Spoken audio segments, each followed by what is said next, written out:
आध्यात्मिक चिकित्सा के आचार्य परम पूज्य गुरुदेव ने वैदिक महर्षियों की परंपरा को इस युग में नवजीवन दिया। उन्होंने आध्यात्म चिकित्सा के वैदिक सूत्रों, सत्यों एवं रहस्यमय प्रयोगों की कठिन साधना दुर्गम हिमालय में संपन्न की। उनके द्वारा दिए गए संकेतों के अनुसार यह जटिल साधना स्वयं वैदिक युग के महर्षियों के सानिध्य में संपन्न हुई। वामदेव, कहोड़, अथर्वण एवं अंगिरस आदि ये महर्षि अभी भी अपने अप्रत्यक्ष शरीर से देवात्मा हिमालय में निवास करते हैं। परम गुरु स्वामी सर्वेश्वरानंद जी ने पूज्य गुरुदेव को उनसे मिलवाया था। उन सब ने गुरुदेव की पात्रता, पवित्रता व प्रामाणिकता परख कर उन्हें आध्यात्म चिकित्सा के सभी रहस्यों से अवगत कराया। यूं तो ऐसी रहस्यात्मक चर्चाएं गुरुदेव कम ही किया करते थे, फिर भी यदा कदा प्रश्नों के समाधान के क्रम में उनके मुख से ऐसे रहस्यमय संकेत उभर आते थे। ऐसे ही क्रम में एक दिन उन्होंने कहा था कि आध्यात्म चिकित्सा की बातें बहुत लोग करते हैं, लेकिन इसका मर्म बहुत इने गिने लोग जानते हैं। आध्यात्म चिकित्सा दरअसल वेद विद्या है। यूं तो इसका प्रारंभ ऋग्वेद से ही हो जाता है। यजुष और साम में भी इसके प्रयोग मिलते हैं, लेकिन इसका समग्र और संवर्धित रूप अथर्ववेद में मिलता है। इस अथर्वण विद्या को सही व सम्यक ढंग से जानने पर ही अध्यात्म चिकित्सा के सभी रहस्य जाने जा सकते हैं। यह बताने के बाद उन्होंने धीमे स्वर में कहा कि मैंने स्वयं महर्षि अथर्वण एवं महर्षि अंगिरस से इन रहस्यों का ज्ञान प्राप्त किया है। शब्द व्युत्पत्ति के आधार पर अथर्वा शब्द का अर्थ अचंचलता की स्थिति है। थर्व इति गतिर्नाम न थर्व इति अथर्वा। थर्व का मतलब गति है और गति का अर्थ चंचलता है।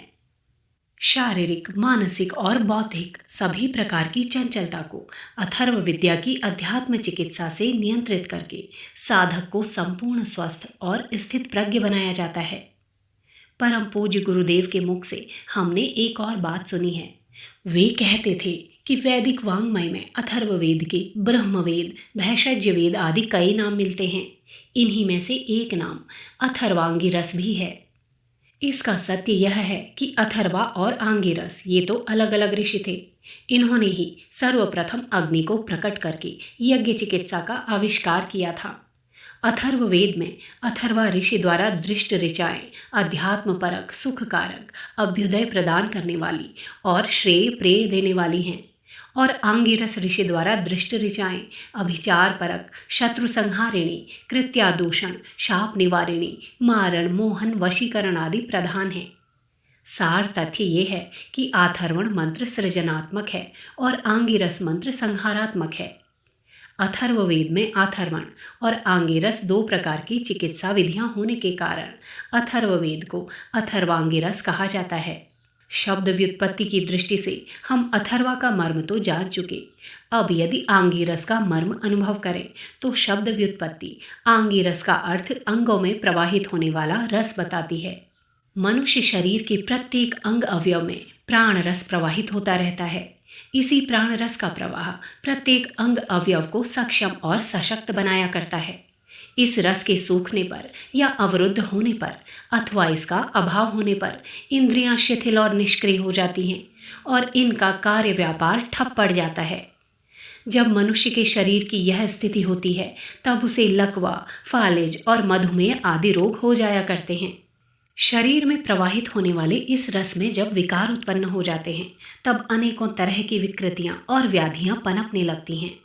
मनुष्य के मन, मस्तिष्क और हृदय रोगी हो जाते हैं। शरीर के इस तरह रोगग्रस्त होने पर अथर्ववेद के आध्यात्मिक चिकित्सा विधान द्वारा जलावसेचन, हस्तामिमर्श, मणिबंधन, हवन एवं उपस्थान आदि करने से तथा अथर्ववेदीय मंत्रों द्वारा अभिमंत्रित औषधि, भेषज उपचार से मनुष्य रोग दोष मुक्त होकर स्वस्थ और निरोग बनता है। जलावसेचन, मणिबंधन, औषधि, भेषज आदि उपचार से शरीर के अंगों के विकृत या शुष्क रस सजीव और सशक्त बनते हैं। युग ऋषि परम पूज्य गुरुदेव इस अथर्ववेदीय अध्यात्म चिकित्सा के विशेषज्ञ थे।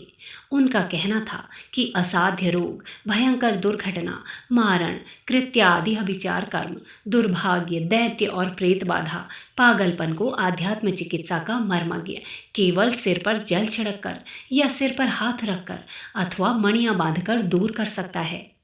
जो इन प्रयोगों को जानते हैं उन्हें इस सत्य का ज्ञान है कि अथर्ववेदीय अध्यात्म चिकित्सा कोई चमत्कार ना होकर एक प्रायोगिक और वैज्ञानिक व्यवस्था है। परम पूज्य गुरुदेव के ज्येष्ठ पुत्र श्री ओम प्रकाश, जो अपनी किशोरावस्था में उनके साथ रहा करते थे, गुरुदेव की आध्यात्मिक चिकित्सा से जुड़ी अनेकों अनुभूतियां सुनाते हैं। उन्हें अभी भी हैरानी होती है कि कैसे एक ही पत्ती, जड़ अथवा किसी छोटी सी आटे की बनी गोली से वे असाध्य रोगों को ठीक कर दिया करते थे। श्री ओम प्रकाश जी बताते हैं कि चिकित्सा के नाम पर हम उन दिनों आयुर्वेद जानते थे। गुरुदेव के एक ज्येष्ठ भ्राता भी वैद्य थे। उनके द्वारा दी जाने वाली दवाओं का स्वरूप, प्रकार और उनकी विविधता अलग ढंग की होती थी, परंतु गुरुदेव का तो सभी कुछ अद्भुत था। यहाँ तो वे सामान्य सी पत्ती द्वारा मरणासन्न को जीवन दान दे देते थे। श्री ओम प्रकाश जी का कहना है कि उनके प्रयोगों में एक विचित्रता और भी थी। वो ये कि जरूरी नहीं कि रोगी उनके समीप ही हो, उसके हजारों किलोमीटर दूर होने पर भी उनकी चिकित्सा में कोई कमी नहीं आती थी। एक सामान्य से धागे को उसके पास भेजकर वे उसे भला चंगा बना देते थे।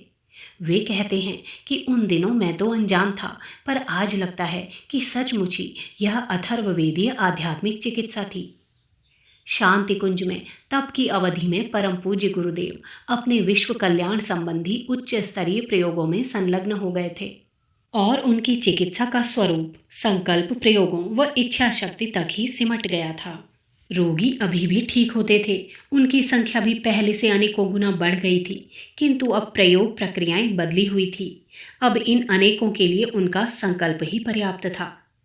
सन 1979 के जाड़ों में जब वे अपने कमरे के बगल वाले आंगन में पलंग पर बैठे हुए थे, उन्होंने पास बैठे हुए अपने शिष्यों से पूछा, क्यों जी, मेरे जाने के बाद तुम लोग आने वालों का किस तरह कल्याण करोगे? उत्तर में सन्नाटा छाया रहा, कोई कुछ न बोला। तब वे स्वयं बोले, देखो, देह छोड़ने के बाद भी मेरी चेतना हमेशा ही शांतिकुंज परिसर में व्याप्त रहेगी। भविष्य में जो लोग यहाँ आए उनसे कहना कि गुरुदेव ने केवल शरीर छोड़ा है, वे कहीं गए नहीं हैं, यहीं पर हैं। उनका तप प्राण यहाँ के कण कण में व्याप्त है। तुम लोग इसे अपने मन प्राण में अनुभव करो और जितने समय यहाँ रहो ये सोचो कि मैं अपने रोम रोम में प्रत्येक श्वास से गुरुदेव के तप प्राण को धारण कर रहा हूँ। इससे उनकी सभी तरह की चिकित्सा हो जाएगी। गुरुदेव के द्वारा कहा हुआ ये सच आज भी प्रामाणिक हो रहा है। उन्होंने आध्यात्मिक चिकित्सा का जो प्रवर्तन किया, आज उसे विश्व दृष्टि में मान्यता मिल रही है। पुस्तक आध्यात्मिक चिकित्सा, एक समग्र उपचार पद्धति, लेखक डॉक्टर प्रणव पांड्या।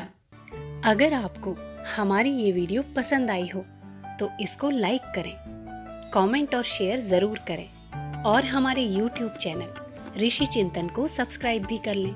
साथ ही बेल आइकन को भी दबाएं ताकि आपको आने वाली वीडियोस की नोटिफिकेशंस मिलती रहें। धन्यवाद।